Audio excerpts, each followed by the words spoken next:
کا لطف بھی زیادہ ہے اور اس کا فہم و ذکا بھی زیادہ ہوتا ہے. تو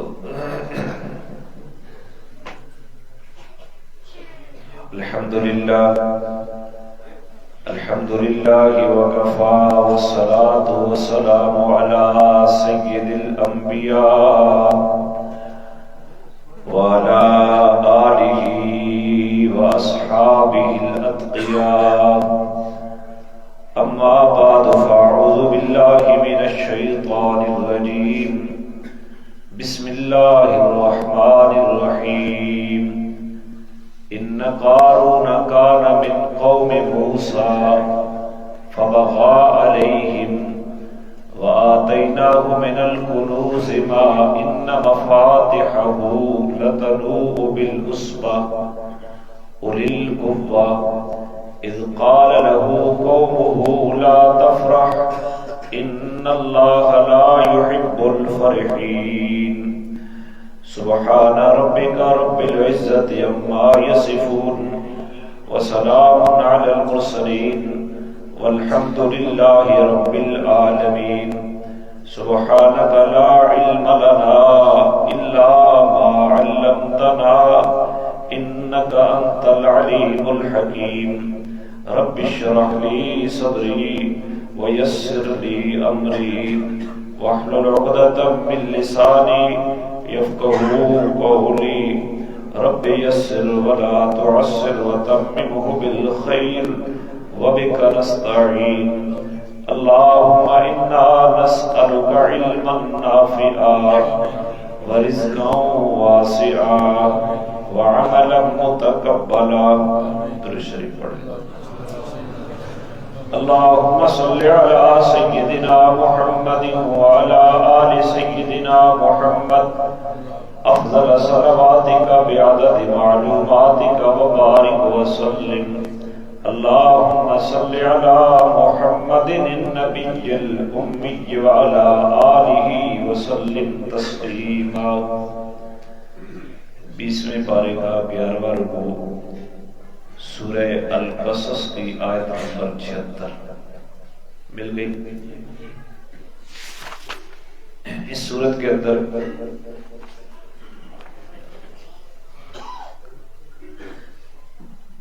کافی طویل سلسلہ جناب موسیٰ علیہ السلام کا حالات کا تھا، پیدائش سے لے کر درمیان میں اس قصے کو ختم کر کے اللہ تعالیٰ قیامت کے حالات کو بیان کرنے لگے اور قیامت کے حالات بیان کر کے اچھائی اور برائی کے صلے کو بیان کیا. پھر اللہ تعالیٰ نے اپنی وحدانیت کو بیان کیا. پھر مضمون کو جناب موسیٰ علیہ السلام پہ قرآن پھر اس جگہ پہ پھر لے. عقائد کی ایک بات یاد رکھیں، اس پوری کائنات میں کائنات بولا جاتا ہے اللہ کے ما سوا پر. اللہ کے سوا جو کچھ ہے اس کا نام کیا ہے؟ کائنات. پوری کائنات میں سب سے افضل ترین جناب محمد رسول اللہ صلی اللہ علیہ وآلہ وسلم ہے. اور حضور کے بعد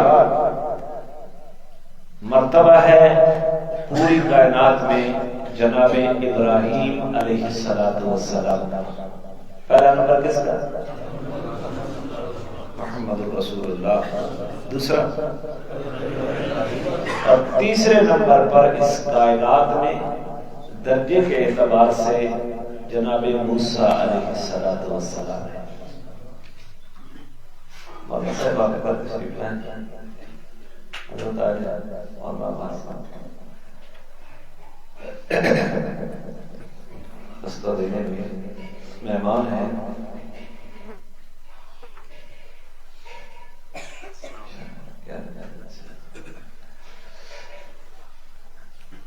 تو حضرت موسیٰ علیہ السلام کا بے شمار جگہ پر قرآن میں اللہ تعالیٰ نے تذکرہ کیا اور کئی جگہ پہ تکرار ہے.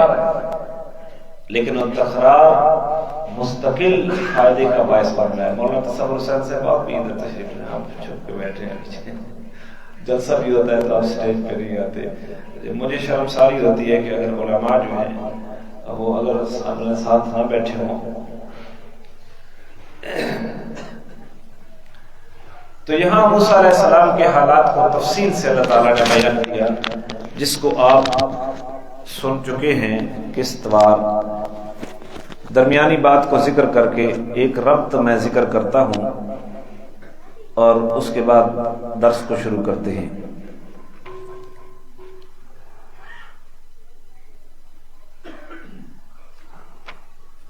قریش مکہ نے پیچھے ایک جگہ پہ گزرا کہ انہوں نے یہ کہا کہ اگر ہم آپ کی نبوت کو مان لیں تو ہمیں خطرہ ہے ہمارے حالات خراب ہو جائیں گے، اطراف عالم کے لوگ جو بت پرست ہیں وہ دینی دشمنی میں آ کر ہماری تجارتی شاہراہ کو کاٹ دیں گے، اس لیے ہم ایمان نہیں لاتے۔ یہ ایک بہانہ تھا ان کا، اللہ تعالیٰ نے اس بہانے کو توڑا۔ تو یہاں قارون کا تذکرہ ہو رہا ہے جو ایک مالدار آدمی تھا۔ تو انسان کو اپنی معیشت کی طرف نظر کرتے ہوئے دین الہی سے نہیں ہٹنا چاہیے کہ اگر میں دین کے اوپر آیا تو میری کمائی کے اوپر فرق پڑ جائے گا، میری معیشت کمزور ہو جائے گی۔ دنیا کے اندر معیشت کے اعتبار سے کتنے طاقتور لوگ ہوئے، لیکن اللہ کی طرف سے جب ہدایت کا فیصلہ نہیں ہوا تو ان کی معیشت انہیں ہدایت کی طرف رہنمائی نہ کر سکی۔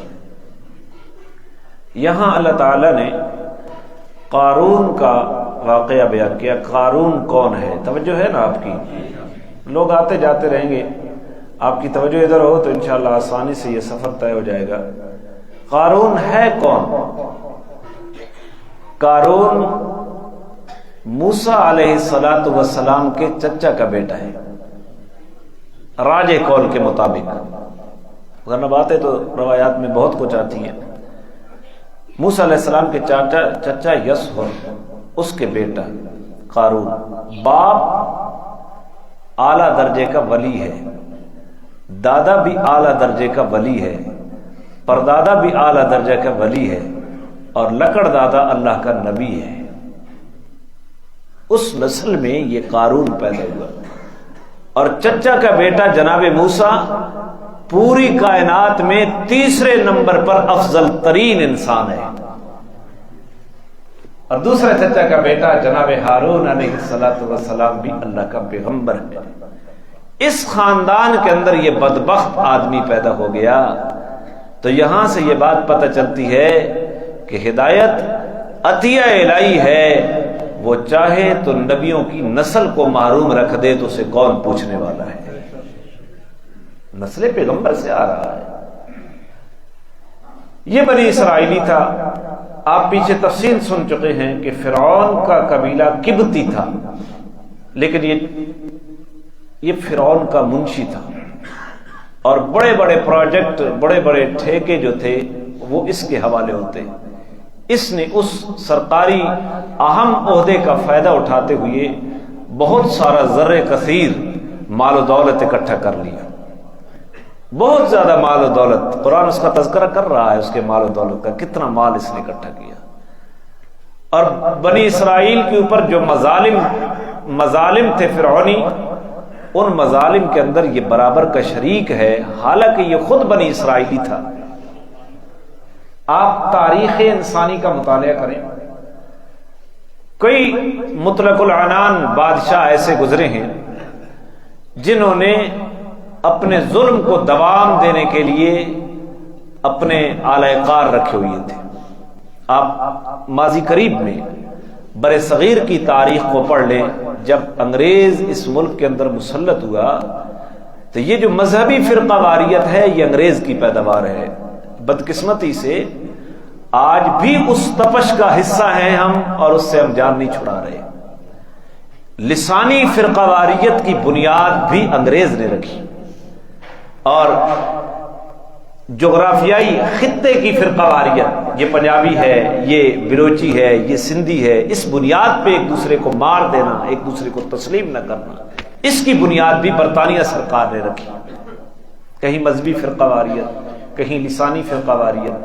پھر انہیں اپنے اقتدار کو دوام دینے کے لیے سپورٹ کی بھی تو ضرورت تھی، ظلم کی چکی بھی چلاتے رہے، تو انہوں نے کچھ لوگوں کو نوازا، جائیدادیں دی، جاگیریں دی۔ آپ یہ میں اپنی طرف سے کچھ نہیں کہہ رہا، آپ اللہ توفیق دے آپ کو اپنا ماضی پڑھنے کی۔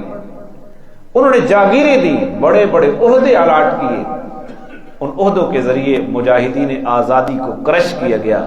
خصوصاً 1857 عیسوی کے حالات کو آپ پڑھیں کہ 1857 کی جنگ آزادی اور اس میں انگریز کا کردار اور انگریز کے جو ٹاؤٹ تھے ان کا کردار، تو یہ بنی اسرائیلی تھا قارون، لیکن فرعون کا ٹاؤٹ تھا۔ اپنے عہدے کو بچانے کے لیے، اپنے اس مال و دولت کے حصول کے لیے اپنی قوم کے اوپر یہ ظلم کرواتا رہا، لیکن ساتھ ساتھ اس نے حضرت موسیٰ، چونکہ اس کے چچا کا بیٹا تھا، تو موسیٰ کے اوپر ایمان بھی لایا ہوا تھا۔ بات سمجھی؟ حضرت موسیٰ کے اوپر، اور اعلی کار کس کا تھا؟ فرعون کا تھا۔ اس کے ذریعے وہ بگاڑ لیتا بنی اسرائیلیوں سے، اور یہ ساری چیز تھی۔ جب فرعون غرق ہو گیا تو یہ چونکہ بنی اسرائیلی تھا تو موسیٰ علیہ السلام سے بھی فوائد لیتا۔ منافق آدمی جو ہوتا ہے نا، اس کی یہ خصلت ہوتی ہے کہ وہ مفاد کے تابع رہتا ہے، نظریات کے تابع نہیں رہتا۔ تو یہ بنی اسرائیل کے ساتھ ہو گیا، فرعون غرق ہو گیا، اب اس کا عہدے کی تو چھٹی ہو گئی، اس کی جو ٹھاٹ باٹ تھی اس کی چھٹی ہو گئی، یہ باہر چلا گیا، بار کلزم سے جب پار ہوئے فرعونی غرق ہو گیا۔ اب مال و دولت اس کے پاس بہت زیادہ تھا، تو نبوت حضرت موسیٰ کے پاس تھی، نبوت حضرت ہارون کے پاس تھی، لیکن نہ مال موسیٰ کے پاس ہے نہ مال حضرت ہارون کے پاس ہے۔ مال و دولت کس کے پاس ہے؟ اور دنیا میں اکثریت مالداروں کی، سارے نہیں، اکثریت مالداروں کی، ان کی کوشش یہ ہوتی ہے کہ لوگ ہمارے پیچھے چلیں، ہم کسی کے پیچھے نہ چلیں۔ اسی مال کے، دولت کے نشے میں اس کے اندر حسد کا مادہ پیدا ہوا حضرت موسیٰ کے خلاف، اور حضرت موسیٰ علیہ السلام کے اوپر اتہام سے بھی یہ باز نہ آیا، بالآخر اسی نتیجے میں زمین کے اندر غرق ہو گیا، اور حدیث میں آتا ہے کہ اپنے خزانوں سمیت غرق ہو گیا، اور آج تک وہ زمین کے اندر دھنستا چلا جا رہا ہے۔ یہ اس پوری گفتگو کا ایک نقشہ میں نے آپ کے سامنے رکھا۔ اب قرآن کریم کے الفاظ کی مدد سے تھوڑی تھوڑی میں رہنمائی کرتا چلا جاؤں گا۔ دعا اللہ تعالیٰ سے ہے کہ میں اس رکوع کو مکمل کر لوں اس تھوڑے وقت میں۔ ان قارون کان من قوم موسیٰ، بے شک جو قارون تھا وہ موسیٰ علیہ السلام کی قوم میں سے تھا۔ ایک بات ثابت ہو گئی نا، موسیٰ کا تعلق فرعون کی قوم سے نہیں تھا، قارون کا تعلق موسیٰ کی قوم سے تھا، فرعون کی قوم سے نہیں تھا۔ فبغى علیہم، تعلق اس کا موسیٰ علیہ السلام کی قوم کے ساتھ تھا، لیکن کردار اس کا کیا تھا؟ فبغى علیہم، یہ ان کے ساتھ زیادتیاں کرتا رہا، ظلم کرتا رہا، سرکشی کرتا رہا۔ جب تک فرعون زندہ تھا تو فرعون کے ذریعے، اور جب فرعون غرق ہو گیا موسیٰ علیہ السلام نجات پا گئے، تو اس وقت چونکہ یہ مالدار تھا، اب دنیا میں آپ بھی رہ رہے ہیں، میں بھی رہ رہا ہوں، تجربہ اس بات کے اوپر شاہد ہے کہ دنیا میں مالدار جو لوگ ہوتے ہیں، کئی لالچی خصلت کے لوگ ان مالداروں کے جو پنجابی چاہنے نا اول گدی وطرے ہوتے ہیں، وہ ان کے ٹاؤٹی کا کردار تھا۔ ایک پورا جتھا تھا قارون کے ساتھ، اور اس جتھے کو استعمال کر کے حضرت موسیٰ علیہ السلام اور حضرت ہارون علیہ السلام کے خلاف یہ سازشوں کا ایک جال بنا کرتا تھا، حالانکہ سگا چچے کا بیٹا تھا۔ یہ جو وجاہت اور پروٹوکول کا جذبہ ہے نا، یہ مال سے زیادہ خطرناک ہے. اس لیے حدیث میں دعائیں آتی ہیں، اللہ ہمیں حب مال کے فتنے سے بھی محفوظ فرما اور حب جہ کے فتنے سے بھی محفوظ فرما. ایک ہوتا ہے بھائی یہ پروٹوکول اور وجاہت کا یہ جو جذبہ ہے یہ دوسرے کو تسلیم نہیں کرنے دیتا، اس کے تحت حسد پیدا ہوتا ہے، بغض پیدا ہوتا ہے، دوسرے کی صلاحیتوں کو مسخ کرنے کا جذبہ پیدا ہوتا ہے. اور کبھی کبھی یہ جذبہ عجب کی شکل میں ہوتا ہے، ٹھیک ہے تو بھی بڑا ہے، تو بھی بڑا باصلاحیت ہے، لیکن 80 کسی تو گھٹ نہ، یہ اس کو عجب کہتے ہیں، تکبر ہے، پھر عجب ہے، یہ سارے درجات ہیں. تو اس مال کی وجہ سے یہ کہتا کہ موسیٰ غریب آدمی ہے، لوگ سارے اس کی بات مانتی ہے. سرداری بنی اسرائیل کی موسیٰ کے پاس آ گئی ہے فرعون کے ہلاکت کے بعد، تو سرداری میرے پاس ہونی چاہیے تھی. اور اس کی دلیل کیا ہے، اس کی وجہ لم اور علت کیا ہے؟ وہ علت یہ کہتا کہ چونکہ مال میرے پاس ہے. آج دنیا کے اندر سرداری کا کیا ہے؟ غریب آدمی کو سردار بنایا جاتا ہے، چاہے وہ اس کے کردار کو سونے سے لکھنے کے قابل ہو، لیکن چونکہ غریب ہے اس لیے برادری بھی اس کو تسلیم کرنے کے لیے تیار. جس کے پاس مال ہے چاہے وہ پرلے درجے کا کمینہ کیوں نہ ہو. بلکہ قیامت کی نشانی نبی پاک نے فرمائی کہ قیامت کے دن، قیامت کے قریب کمینے لوگ جو ہیں وہ سربراہ ہوں گے اپنے قبیلے کے بھی اور اپنی جماعتوں کے بھی. اللہ تعالیٰ ایسی حالت سے ہمیں محفوظ فرمائے، صاحب کردار لوگوں کی اتباع کی توفیق عطا فرمائے. تو اس وجہ سے یہ حسد کرتا تھا، حالانکہ کلمہ بھی حضرت موسیٰ کا پڑھتا تھا، لا الہ الا اللہ موسیٰ کلیم اللہ یہ پڑھتا تھا. یہ وہی کردار تھا جو جناب رسول اللہ صلی اللہ علیہ وسلم کے دور میں عبداللہ بن ابی نے اختیار کیا. عبداللہ بن ابی کلمہ بھی پڑھتا تھا، حضور کے پیچھے نمازیں بھی پڑھتا تھا، لیکن ہر سازش جناب رسول اللہ صلی اللہ علیہ وسلم کے خلاف وہ تیار کرتا. وہ آپ جمعے کے عنوان پر چونکہ اب مدینے کا دور شروع ہو چکا ہے، وہ عبداللہ بن ابی کا کردار سارا آپ کے سامنے آتا چلا جائے گا. تو یہ قوم میں سے تھا، فبغى علیہم، یہ انہی کے ساتھ زیادتیاں کرتا رہا اپنی قوم کے اوپر، اس نشے، اس مال و دولت کے نشے میں. پھر اللہ کریم کیا فرما رہے ہیں؟ یہ اللہ کے نیک بندوں کے ساتھ زیادتیاں کرتا رہا، اس کے باوجود وَآتَيْنَاهُ مِنَ الْكُنُوزِ، ہم نے اس کو خزانے عطا کیے تھے. مال و دولت دینے والا کون ہے بھائی؟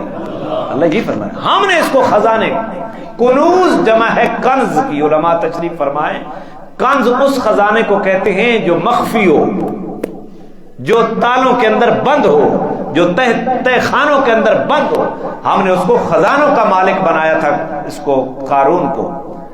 ما ان مفاتحہ لتنوء بالعصبۃ اولو القوہ، اور ان خزانوں کی کیفیت کو قرآن اس انداز میں بیان کر رہا ہے کہ ان خزانوں کی جو چابیاں تھیں، ان چابیوں کو ایک قوت والی جماعت اٹھایا کرتی تھی اور وہ بھی تھک جاتی تھی.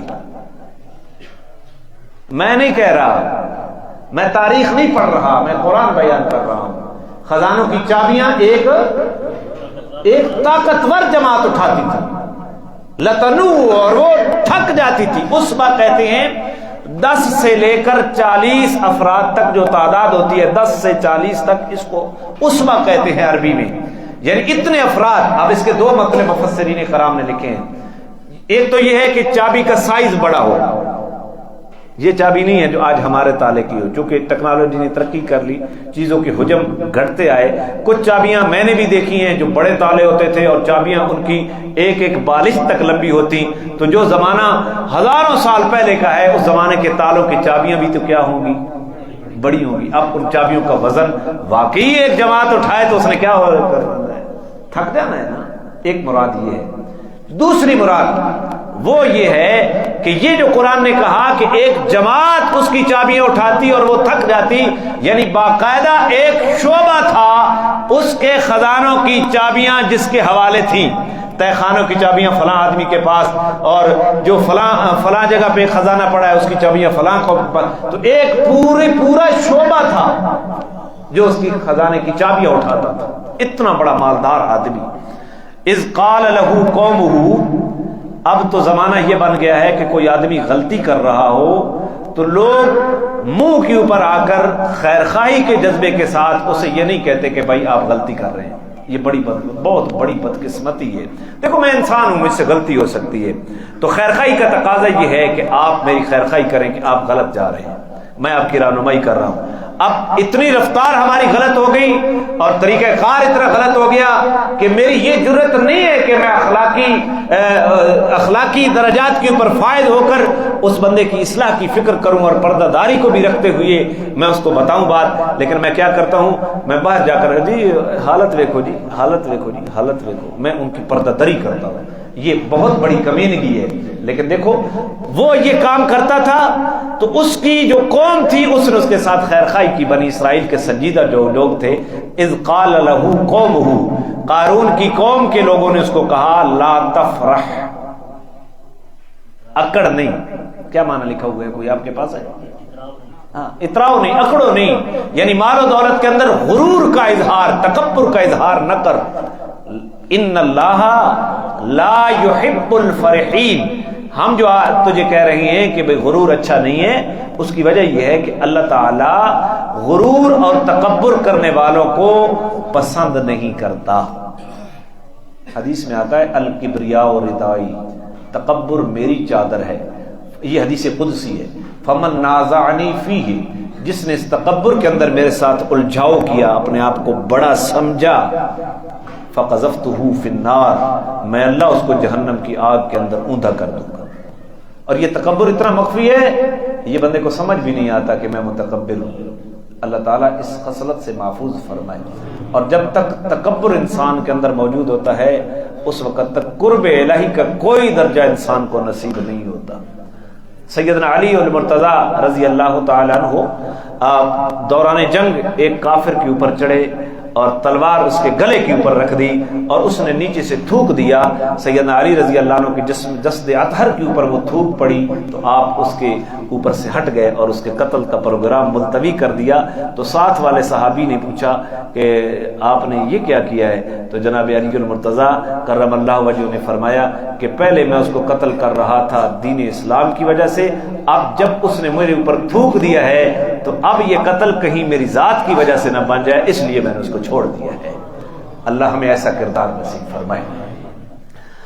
تو ایک جماعت اس کی چابیاں اٹھاتی اور اکڑتا، تکبر تھا، میرے مال و دولت. وہاں پہ اب بھی مال و دولت والے لوگ جن کی اللہ حفاظت نہ کرے تو وہ لوگوں کا سلام بھی نہیں لیتے، دیکھتے بھی نہیں ہیں ادھر. ان اللہ لا يحب الفرحین، انہوں نے کہا اکڑو نہیں، اللہ تکبر والوں کو پسند نہیں کرتا. اللہ نے آپ کو مال دیا ہے.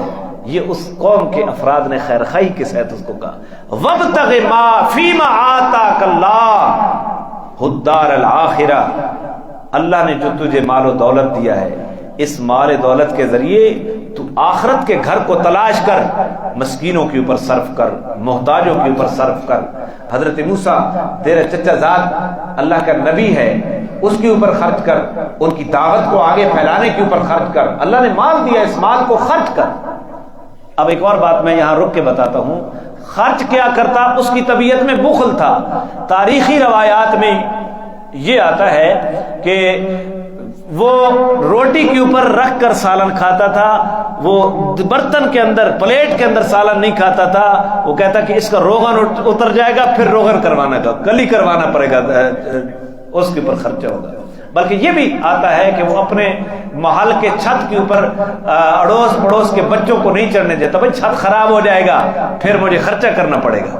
جس آدمی کی یہ پوزیشن ہو اور اتنا بڑا مالدار ہو.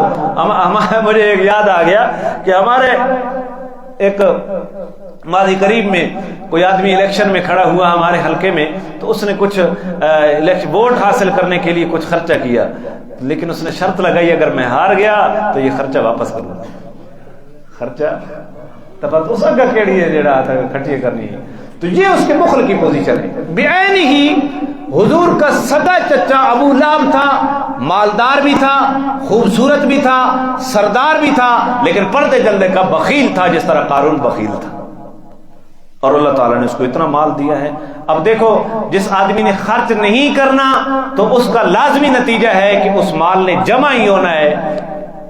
خزانوں کے تہیں لگ جانی ہیں، پھر اس کو تالے لگ جانے ہیں، تو پھر ان کی حفاظت کے لیے جماعت ہوگی۔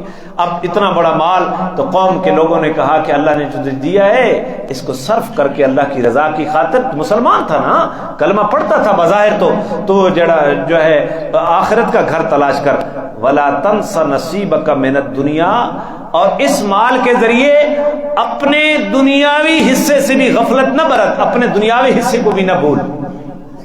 اب ظاہری معنی سے اس کی مراد سمجھ نہیں آتی کہ اس کی مراد کیا ہے، کہ قوم نے اس کو کہا کہ اپنا حصہ بھی دنیا کا جو ہے اس کو، یعنی تجھے اللہ نے جو دولت دی ہے اس کا اثر تیرے جسم کے اوپر نظر آنا چاہیے۔ پھٹے پرانے کپڑے نہ ہوئے، جنہیں حدیث سے جانا، جناب رسول اللہ صلی اللہ علیہ وسلم کے پاس ایک شخص آیا جس کے بال جو ہے غبار آلود تھے، کپڑے میلے کچیلے تھے۔ آپ صلی اللہ علیہ وسلم نے پوچھا تیرے پاس اتنی طاقت نہیں ہے کہ تو صابن خرید کر کپڑوں کو اچھی طرح دھو لے؟ اس نے کہا میرے پاس مال تو بہت زیادہ ہے، لیکن پھر آپ نے پوچھا کہ تیرے پاس تیل کی سکت نہیں ہے کہ تو تیل خرید کر اپنے جسم کو سنوار لے، بالوں کو سنوار لے؟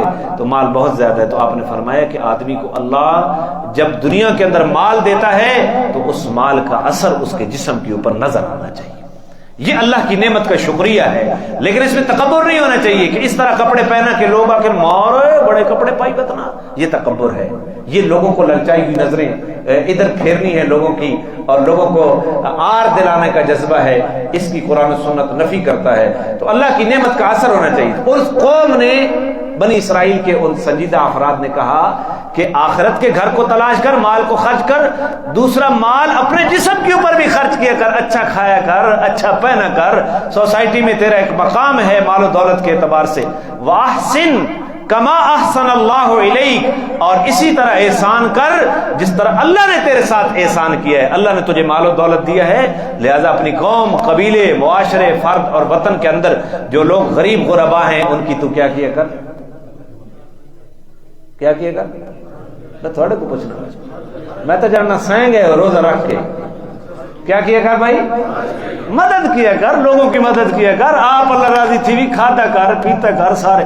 بھائی اب ہم نے اپنی زندگی میں ایسے لوگ دیکھے ہیں دولت کے انبار لگی ہوئی ہیں، لیکن کپڑے دیکھو بھائی جن یہ منگتا ہے، یہ ناشکری ہے اللہ کی نعمت کی۔ تو قوم کے وہ لوگ کو سمجھا رہے ہیں وَلَا تَبْغِ الْفَسَادَ فِي الْأَرْضِ، زمین کے اندر فساد کو مت تلاش کر، یعنی رسومات باطلہ کے اوپر اور لاو و لاب کے اندر اپنے مال کو مت صرف کر، غربا کی خدمت کر، کوئی ایسے کام کر کے جا تاکہ اللہ بھی راضی ہو۔ ان اللہ لا يحب المفسدین، بے شک اللہ تعالی جو ہے وہ فسادیوں کے ساتھ محبت نہیں رکھتا۔ قال انما اوتیتہ علی علم، سننا قوم کے کچھ لوگ خیر خائی کے جذبے کے ساتھ اس کو بات سمجھانے کے لیے گئے، اللہ نے تجھے مال دیا ہے، مال کو خرچ کر کے آخرت بنا، اپنے جسم کے اوپر مال کو خرچ کر، اپنی سوسائٹی کے غریبوں کے اوپر خرچ کر، لوگوں کے ساتھ احسان کر، فساد کے ذریعے تلاش نہ کر۔ اس نے آگے سے جواب بڑا عجیب دیا، پیسے دماغ آ جائی تے پیسے وڑ ونجن نا، تبت گل کوئی بھی سیانی نہیں ہوتی۔ اس آخیا قال انما اوتیتہ علی علم عندی، کس مال کے بارے میں کہہ رہے ہو؟ یہ مال تو میں دیا گیا علم کی وجہ سے، اپنے علم کی وجہ سے۔ کیا معنی لکھا ہوا ہے جی اس کے پاس ترجمہ ہے، پڑھے۔ یہ سب کچھ تو مجھے خود اپنے علم کی وجہ سے، وہی بات ہے نا، مجھے اپنے علم و فن کی وجہ سے یہ سب کچھ ملا ہے۔ یہ جملہ کس کا تھا؟ اگر آپ سمجھ رہے ہیں تو بولیں کس کا تھا؟ یہی سوچ آج ہمارے معاشرے کی بنتی چلی جا رہی ہے۔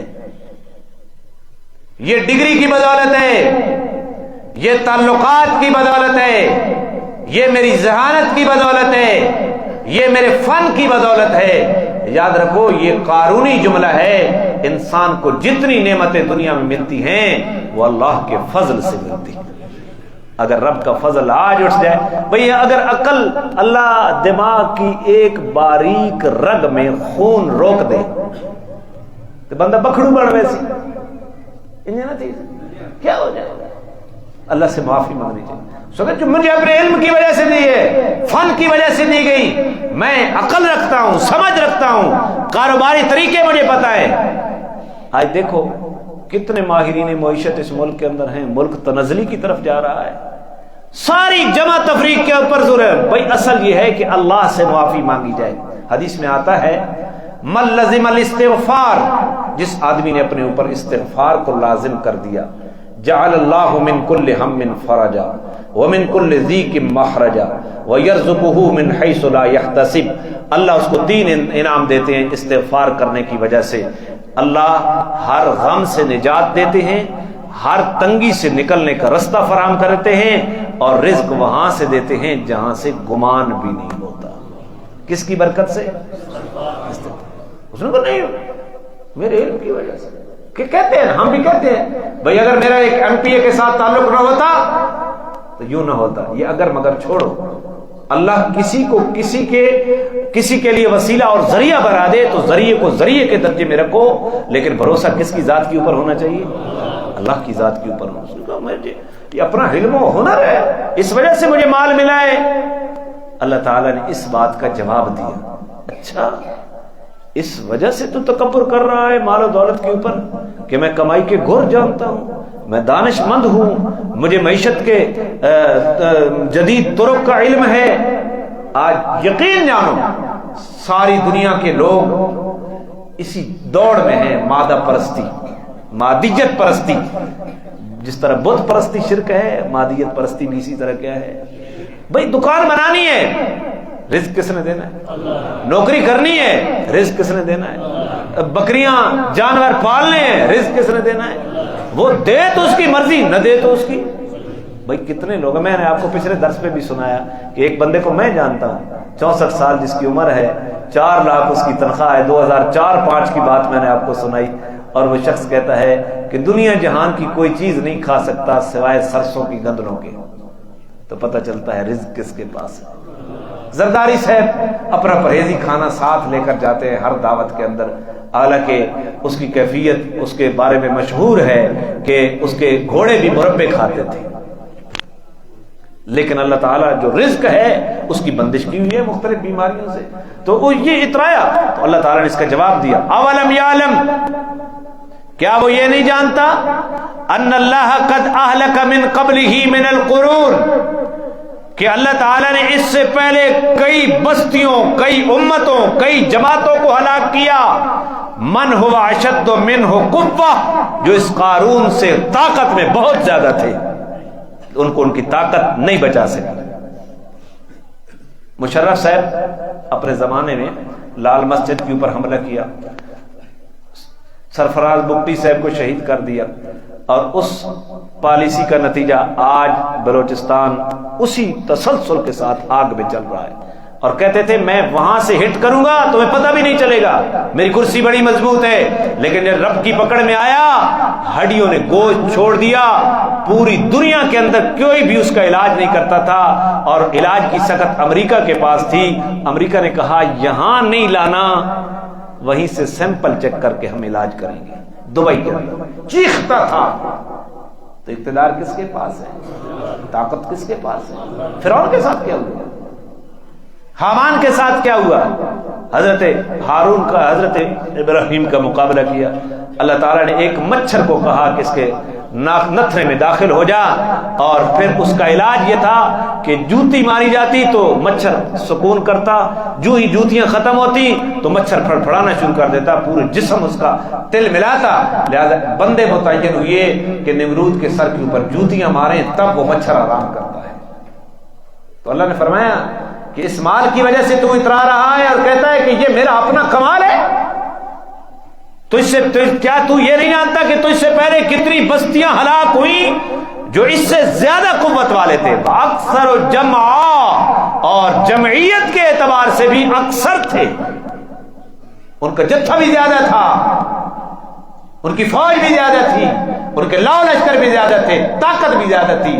لیکن جب ہم پکڑنے پہ آتے ہیں ہم کسی کی طاقت کی بھی پرواہ نہیں کرتے اور کسی کی جتھے کی بھی کوئی پرواہ۔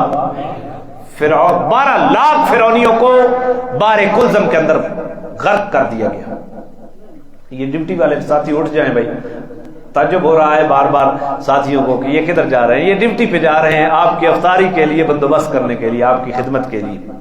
تو یہ کہا کہ ہم انہیں پکڑا کتنی جماعتوں کو. ولا يسأل عن ذنوبهم المجرمون.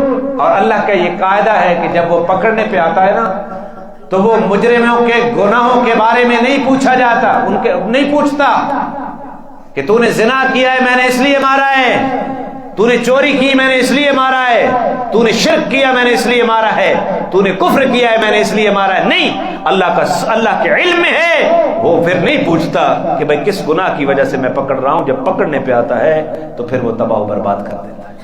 ایک قوم کے حالات میں نے آپ کو کئی مرتبہ درس میں سنایا کہ حبس شدید، اتنی حبس کہ قوم کی جان لبوں کے اوپر آ گئی. اللہ تعالیٰ نے عصر کے ٹائم ایک بادل بھیجا اور بادل کے نیچے پوری قوم پہنچی کہ شاید وہاں ٹھنڈک نصیب ہو. ساری قوم جب بادل کے نیچے اکٹھی ہوئی، وہ بادل نے پانی کے بجائے آگ برسا دی، کوئلہ بن گئے. 2005 میں مانسیرا پورا تباہ ہو گیا زلزلے میں. یہ تو احسان ہے جناب محمد رسول اللہ صلی اللہ علیہ وسلم کی بعثت کا. ان کے طفیل ہم بچے ہوئے ہیں، وگرنہ اگر میں اپنا احتساب کروں تو میں زمین کے اوپر ایک قدم بھی اٹھانے کے قابل نہیں ہوں. میرا کردار اس لائق بھی نہیں ہے کہ میں رب کی زمین کے اوپر چل سکوں. لیکن حضور علیہ الصلوۃ والسلام کی وجہ سے اللہ تعالیٰ نے اس امت کو اجتماعی عذاب سے محفوظ رکھا ہوا ہے. انفرادی آ جاتے ہیں تو فخرج علی قومہ، پھر کیا ہوا؟ حسد سا، بڑا زبردست حسد تھا حضرت موسیٰ کے ساتھ، کیونکہ وہ سمجھتا تھا کہ سرداری حق میرا ہے. کیوں؟ تو میں تو آپ سے بھی سمجھنا چاہتا ہوں کیوں. او بھائی موسیٰ کے پاس کیا ہے؟ حالانکہ نبوت نہ مال کی وجہ سے ملتی ہے، نہ شکل و صورت کی وجہ سے ملتی ہے، نہ خاندان کی وجہ سے ملتی ہے. پچھلے رکوع میں گزرا ہے کہ اللہ یخلق ما یشاء و یختار. وہ جسے چاہتا ہے پیدا کرتا ہے، جسے چاہتا ہے اپنا برگزیدہ بناتا ہے. تم کون ہو کہ فلاں کو نبی اور نبوت ملے اور فلاں کو نہ ملے؟ انہوں نے بھی کہا تھا نا کہ طائف کے سرداروں کو کیوں نہیں نبی بنایا گیا؟ نبی بنانے کے لیے عبداللہ کا در یتیم ہی ملا تھا. تو اللہ تعالیٰ نے اس کا جواب دیا اللہ یخلق ما یشاء و یختار. تو یہاں وہ یہ کہتا، پھر اس نے تو یہ جو ایسے مکار لوگ ہوتے ہیں نا، یہ پھر نفسیاتی دباؤ ڈالتے ہیں. اب اس مال و دولت تھا، اس نے زرق برق لباس پہنائے اپنے جتھے کو، جو منافق جتھا اس کے ساتھ تھا. اگرچہ موسیٰ علیہ السلام کا کلمہ بھی یہ پڑھتا تھا، تو اس نے اپنی سواری کو سجایا تجایا، اسلحہ ساری چیز لے کر فخرج علی قومہ فی زینتہ. قرآن نے ایک جملے میں اس کو بیان کیا، فخرج علی قومہ، اپنی قوم کے اوپر نکلا، قوم کے سامنے نکلا، فی زینتہ، پوری ٹھاٹ باٹ کے ساتھ. پوری توجہ ہے نا آپ کی؟ یہ مقصودی جگہ پہ میں پہنچ گیا. پوری ٹھاٹ باٹ کے ساتھ روب ڈالنے کے لیے کہ دیکھو لینڈ کروزر نہیں ریلی ہوئے نا تو لوگ متاثر ہوتے ہیں یا نہیں ہوتے؟ الیکشن کے زمانے میں میں غریب موٹر سائیکل تے بتا تو لوگ آتے ہیں مولوی کے اس نو کیا ووٹ دے بنے، تو لینڈ کروزر آنے پیچھے لوگ ہاتھ باندھ کے کھڑے ہوتے ہیں، متاثر ہوتے ہیں، فطرت ہے. تو اس نے اسی طرح حضرت موسیٰ کے جو پیروکار تھے ان کو متاثر کرنے کے لیے اپنے جتھے کے اوپر پورا خرچہ کر کے ایک دن نکلا ان کے سامنے فی زینتہ، پوری ٹھاٹ باٹ کے ساتھ. اب کمزور لوگ بھی ہوتے ہیں نا، ایمان والوں میں بھی کمزور ہوتے ہیں. قال الذین یریدون الحیات الدنیا، حضرت موسیٰ کے ساتھیوں میں بھی جو لوگ دنیا کے طلبگار تھے. دنیا کا طلبگار ہونا ایمان کے منافی نہیں ہے، یہ جملہ پہلے سمجھ لینا. ایک بندہ مومن ہے، ساتھ ساتھ وہ دنیا کو بھی کچھ ترجیح دیتا ہے تو اسے کافر نہیں کہا جا سکتا، لیکن اس کا طریقہ ٹھیک نہیں ہے. مومن کو یہ بات زیب نہیں دیتی کہ اس کا مطمع نظر کیا ہو؟ دنیا ہو. اگرچہ اس کے باوجود وہ ہے مسلمان، ہم اسے کافر نہیں کہہ سکتے، بے شک دنیا کو ترجیح دے. تو حضرت موسیٰ علیہ السلام کی جماعت میں بھی ایسے لوگ تھے. تو ان لوگوں کے بارے میں قرآن کہہ رہا ہے قال الذین یریدون الحیات الدنیا، جو لوگ دنیا کی زندگی کا ارادہ رکھتے تھے. شوق ہونا نا ہر بندے نے اپنا پاپا میں بھی دنیا کی کوئی ٹھاٹ باٹ بڑھائی میرے تلے بھی پجارو ہو گیا میں نے اگے پیچھے بھی کوئی بندے چلنا لیا میرا جب وہ سکاٹ دیکھا نا قارون کا تو حضرت موسیٰ کے مخلص صحابہ میں کچھ لوگ وہ کہنے لگے یا لیت لنا مثل ما اوتی قارون کاش کہ ہمیں بھی اسی طرح دیا جاتا جس طرح قارون کو یہ ٹھاٹ باٹ دی گئی. اچھا چلو یار ایک بات میں آپ سے پوچھتا ہوں تھوڑے جے اپنے دیر متوجہ ہو کے اکھی نوٹ کے آپے کو پوچھایا بھائی کدے کدے سیڈ دل وچ بھی آنی نہیں تو میں آپ سب کو کہہ دوں میں کافر ہو گئے ہو بھائی فطرت ہے انسان کمزور ہے بھائی ہم ایسا کہیں دی گڈی ویکھی تے اسی بھی آ جانا کاش کہ میں نے کو بھی یہ جی ہویا کہیں تو جتھا دیکھا تو انہوں نے یہ خواہش کی کاش اتنا عروج قارون کے اوپر کاش کہ ہمیں بھی ایسا عروج ملتا. انہو لذو حظ عظیم اب یہ ہے مخلص لیکن یہ کہہ رہے ہیں کہ بڑا بڑا نصیبہ والا انہو لذو حظ عظیم عابد مانا پڑھا وہ بڑے چونکہ میرے پاس مانا نہیں ہوتا نا آپ کے پاس موبائل میں مانا ہوتا ہے ہو سکتا ہے کوئی الفاظ دائیں بائیں ہو جائیں تو تس آنکھو بھائی مولوی جی میں نہیں غلط کی لینے اس واسطے میں جو جتنے شک پاوے نا اتنے میں استادہ کو پوچھ گئی نا ان استاد نا کیمرہ چلانے والے انہو لذو حظ عظیم بڑے نصیب ہے اس کا اتنی دولت اور حسد کس سے کر رہا ہے اللہ کے نبی سے کر رہا ہے دعوت اللہ کے نبی کی پیغام کے مقابلہ کر رہا ہے اور یہ کہہ رہے ہیں للچائی کی نظر سے. اب معاشرے میں ایک جیسے لوگ نہیں ہوتے. اب جو ان سے درجے میں بڑے تھے نا حضرت موسیٰ کے ساتھی انہاں سمجھایا خدا دے بندو تسی للچائی ہوئی نظر سے خودداری پیدا کرو. وقال الذین اوتوا العلم جن لوگوں کو اللہ نے علم کی دولت سے نوازا تھا حضرت موسیٰ کی قوم کے علماء انہوں نے کہا ویلکم اور مرو شالا کیا معنی لکھا ہوا ہے وہ یہ گل ہوئی ہے نا جی میں تم پر افسوس ہے کوئی اور معنی ادھر سے پڑھے میں کیا لکھا ہوا ہے ویلکم کا وہی بات ہے. یہ لفظ تو ہے بد دعا کا لیکن مراد اس سے بد دعا نہیں ہے. میں تو سمجھانا تے بڑی سمجھ آسی جاسی 2 2 4 جی تو سڈا جا تو کوئی شیطانی کرے نا تو اس بندہ شوق ہے چاخنا نانی مری آخنا کہ نہیں آخنا تو بد دعا ہو نہیں بھئی یہ نانی مارو ہے بد دعا نہیں کلمہ بد دعائیہ ہے لیکن مراد اس سے بد دعا یہ زجر کا کلمہ ہے تنبیہ کا مفہوم ہے اس کے اندر. ان علماء نے کہا جو اس کی سواریوں کو دیکھ کر للچائی ہوئی نظروں سے دیکھ رہے تھے انہوں نے کہا ویلکم مرو شالا ثواب اللہ خیر لمن آمن وعمل صالحا اللہ جو نیکیوں کے اوپر ثواب دیتا ہے نا وہ اس ٹھاٹ بات سے بہت بہتر ہے اس آدمی کے لیے جو ایمان لاتا ہے اور اعمال صالحہ کرتا ہے. کتنے چکرے پہ گئے ہو تم ثواب کے طلبگار بنو. دنیا تو اللہ کافروں کو بھی دے دیتا ہے ولا یلقاها الا الصابرون اور یہ ثواب اللہ کی جانب سے یہ صرف صبر والوں کو ملتا ہے. کن کو ملتا ہے؟ صبر والے. صبر کو بڑا وسیع مفہوم ہے صبر والوں کو کہ جی میں بھی دنیا اللہ دے دیتی اس دیتے راضی ہو. اس کو کیا کہتے ہیں؟ ہر حال میں اپنی تقدیر کے اوپر راضی رہنا. تو یہ صبر والوں کو ملتا ہے. لہذا ایسی للچائی ہوئی نظروں سے نہ دیکھو. توجہ میری طرف. ایک بات میں اور آپ سے عرض کرتا ہوں. وہ ایک اصول ہے علماء نے لکھا ہے بلکہ حدیث کے اندر بھی موجود ہے کہ دین کے بارے میں دین میں جو آپ سے بڑا ہے جو نفل زیادہ پڑھ رہا ہے جو قرآن کی تلاوت زیادہ کر رہا ہے جو علم میں بڑا ہے تقوی میں بڑا ہے آپ ادھر دیکھو اس کی طرف دیکھو. بھیا کاش میں بھی ایسا عالم بنتا کاش میں بھی ایسے قرآن کی تلاوت کرتا کاش میں بھی اتنی نفلیں پڑھ لیتا. دین کے بارے میں اپنے سے بڑے کی طرف دیکھو. دنیا کے بارے میں اپنے سے نچلے درجے کی طرف دیکھو. اگر اوپر والے درجے کی طرف دیکھو گے دنیا میں تو پھر آپ اسی جیسا بننا چاہیں گے اور آپ کے پاس اتنے وسائل نہیں ہوں گے. پھر مار دھاڑ کے ذریعے آپ ان وسائل کو پورا کرنے کی کوشش کریں گے اور نتیجہ فسق و فجور میں برآمد ہوگا.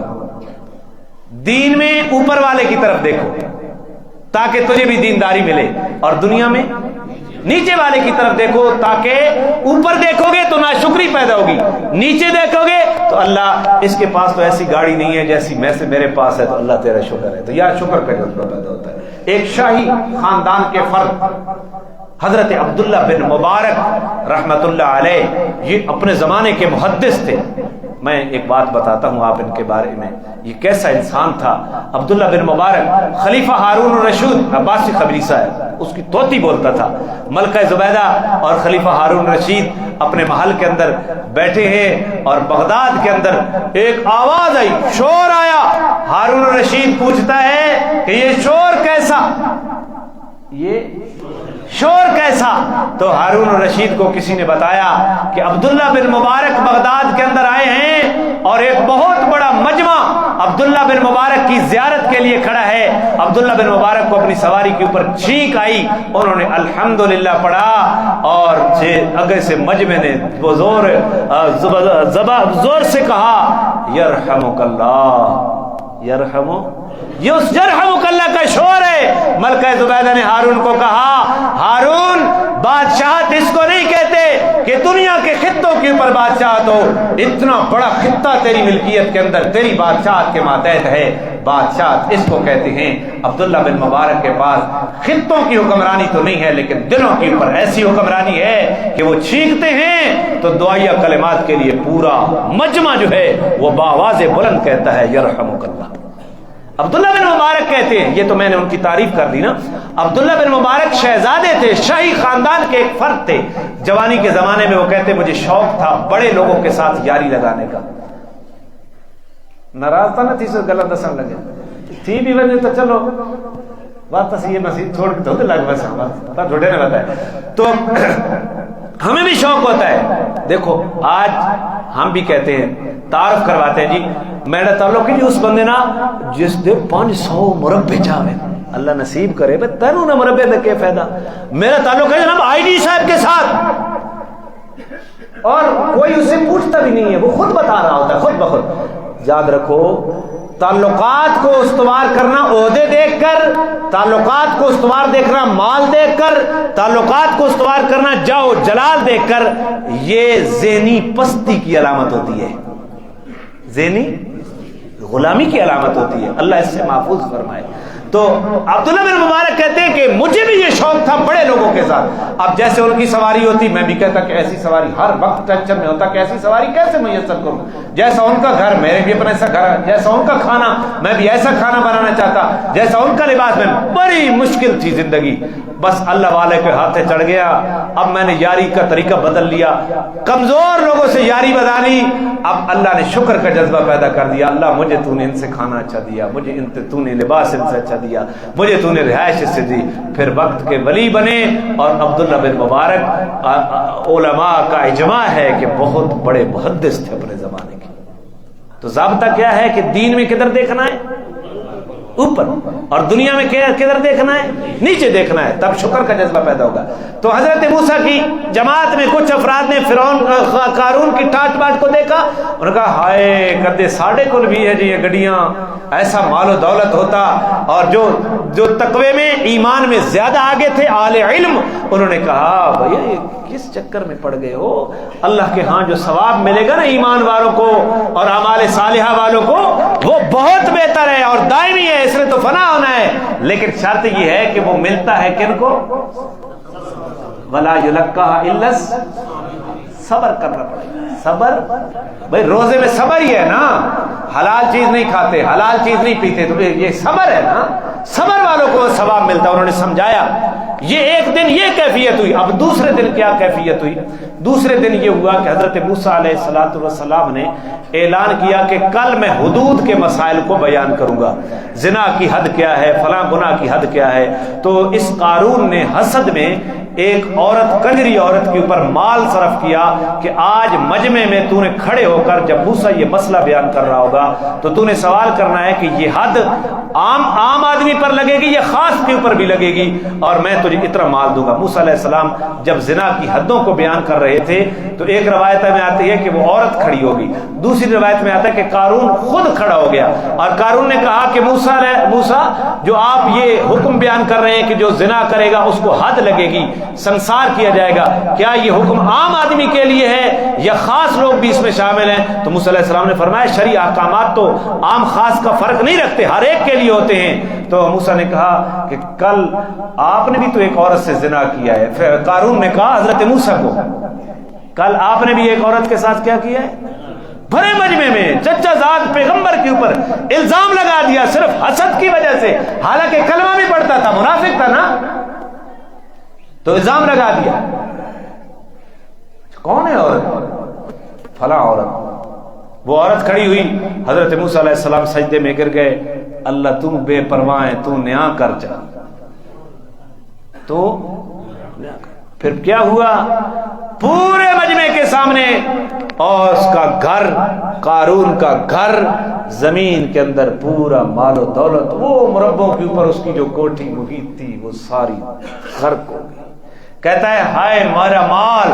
اللہ نے سارا مال اکٹھا کر کے سر کے اوپر رکھ دیا. حدیث میں آتا ہے کہ اب قیامت تک وہ دھنستا چلا جائے گا.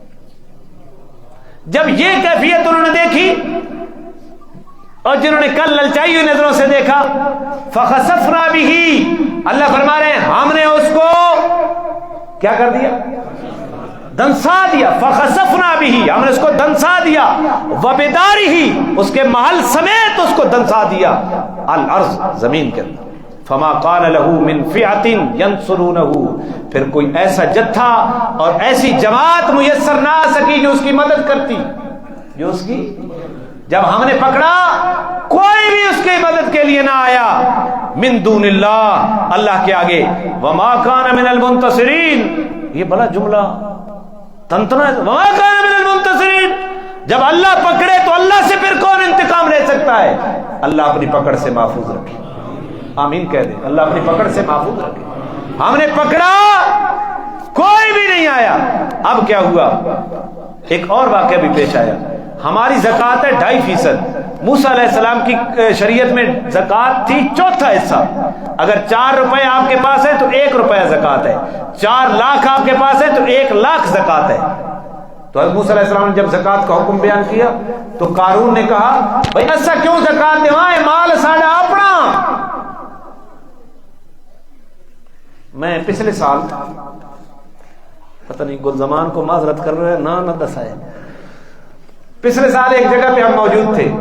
قبر کا کوئی مسئلہ چلا کہ پانی آرا جو ہے وہ اس کو قبر کی اجرت کتنی دی جائے. کہیں آکا اتنی دے وے ہتری دیتے تو کوئی بندہ بچ ابھرا, اس آکا بھائی اتنی اگر کوئی غریب مر بنے تو وہ تو نہ دے سکتے.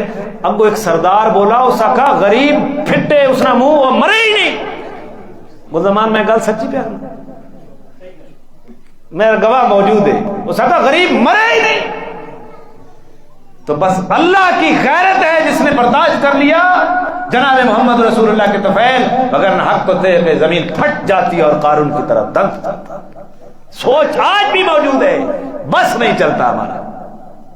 تو سمجھ سکو ہم مرن غریب ہم کیوں دیں, ہم کوئی موسیٰ کے پابند ہیں. اور ادھر جب غرق دیکھا نا, قرآن آخری آیت پڑھ رہا ہوں, وَأَصْبَحَ الَّذِينَ تَمَنَّوْا مَكَانَهُ بِالْأَمْسِ, جو کل اس جیسا ہونے کی تمنا کر رہے تھے وہ کہنے لگے یقولون وَيْكَأَنَّ اللَّهَ يَبْسُطُ الرِّزْقَ لِمَن يَشَاءُ. ہن میں سڈے والا معنی نہیں کرنا, میں اپنے لفظاں معنی کرنا. مطابقت ہو گئی تو سر ہلائیں چاہ, جے نہ ہوئی تو وقت ماندہ سے چاہ بھائی تھوڑے کیا. وَيْكَأَنَّ اللَّهَ يَبْسُطُ الرِّزْقَ لِمَن يَشَاءُ. او ہو ہن پتہ لگا کہ اللہ جس کا چاہتا ہے رزق بڑھاتا ہے, جس کا چاہتا ہے. قارون کہتا تھا اگر اللہ راضی نہ ہوتا تو مجھے کوٹھیاں دیتا, مجھے مالدار جی مال دیتا. اس نے مال و دولت کو اللہ کی رضا کی دلیل بنایا اور پھر اللہ نے پکڑ لیا. تو اس وقت پتہ چلا کہ مال و دولت اللہ کی رضا کی دلیل. مال و دولت تو آج بھی دنیا کے کافر سلطنتوں کی معیشت مضبوط ہے اور دنیا بھر کے مسلمان ان کے دست نگر کھڑے ہیں. تو کیا اللہ ان سے راضی ہے؟ یہ مطلب تو نہیں. اللہ راضی ایمان اور اعمال صالح. وہ وہی کان اللہ مانا ٹھیک کی تھا میں کہ ہن پڑھ کے دس. کل جو لوگ اسے جیسا ہونے کی تمنا کر رہے تھے, کہنے لگے وہ پتہ چل گیا کہ اللہ اپنے بندوں میں جیسے چاہتے ہیں. چلو شکر ہے ایمان آیا کہ ہن پتہ لگا, پتہ چل گیا وہ پہ آخنا, ہن پتہ لگا کہ اللہ جس کا چاہتا ہے رزق بڑھاتا ہے من عباد ہی اپنے بندوں میں سے, وَيَقْدِرْ جس کا چاہتا ہے تنگ کر دیتا ہے. لہذا روزی کھولنا کس کے اختیار میں؟ وَيَقْدِرْ. اور روزی کو بند کرنا کس کے اختیار میں؟ ہوں ناراض نہ تھے بھائی جی تھی نے ہو افطاری کر کے ٹھڈے تھی بن جائے 2 منٹ واسطے تھی بن جو جتنے تویزین نا اس کو وہاں نبض بھی کھانا روحانی نبض وہ آدھا جناب تاڑی تو روزی بند تھی پئی آخنے نہیں آخنے اگلی گل مزے نہیں سنائے ان آخنے میں تیری روزی بند تھی پئی. اچھا بند کہیں کی تھی بنیا تل اس آخات تیرے گھر نے پچھاوڑے ایک سانولی جی جنی 6 فٹ اس نے کاتے اس نے پترہ جائے جو صحیح پہلے وہ کہہ رہے معلوم بس وہ دماغ پھٹ گیا ہو میری بھر جائیے بس تیس نیس ہو گیا.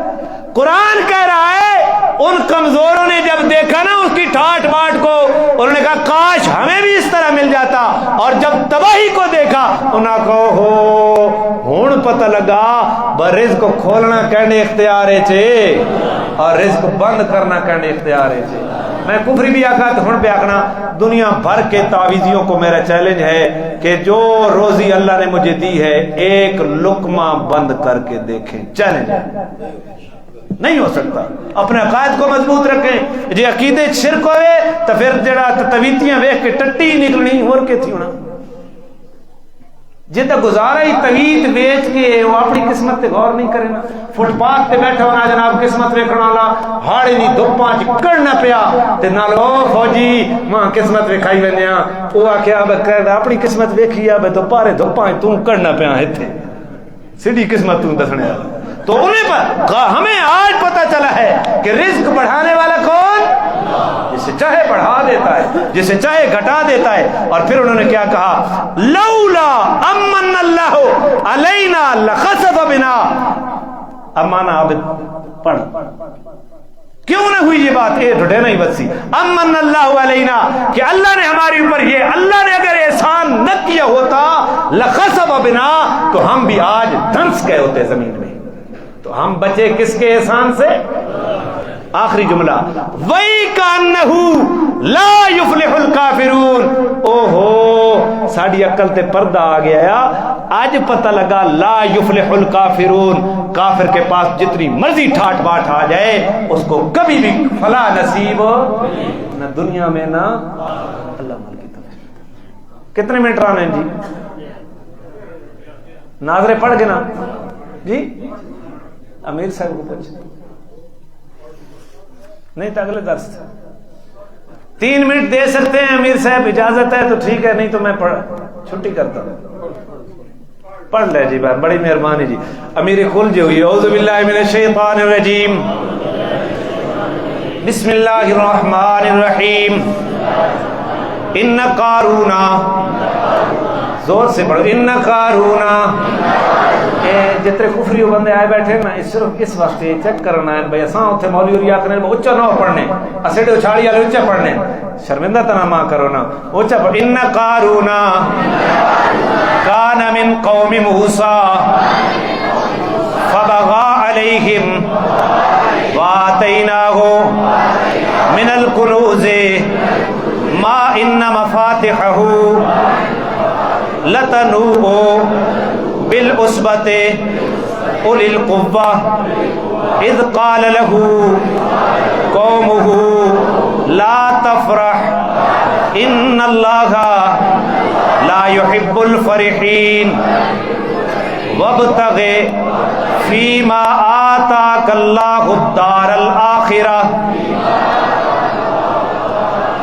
ولا تنس نصيبك من الدنیا واحسن کما احسن اللہ الیک ولا تبغ الفساد فی الارض ان اللہ لا يحب المفسدین. قال انما اوتیته على علم عندی اولم یعلم ان اللہ قد اہلک من قبلہ من القرون من هو اشد منہ قوۃ واکثر جمعا ولا يسأل عن ذنوبهم المجرمون فخرج على قومه في زينته قال الذين يريدون الحياة الدنيا يا ليت لنا مثل ما أوتي قارون إنه لذو حظ عظيم وقال الذين أوتوا العلم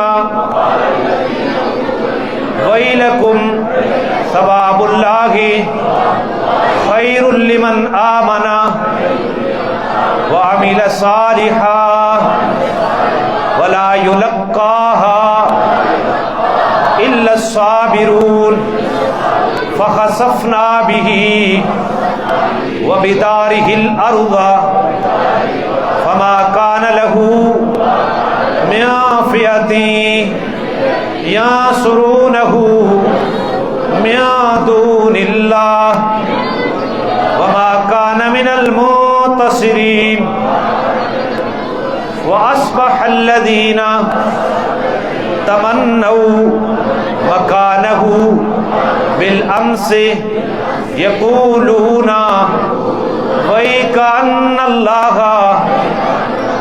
يبسط الرزق لمن يشاء من عباده ويقدر لولا أمن الله علينا لخسف بنا وكأنه لا يفلح الكافرون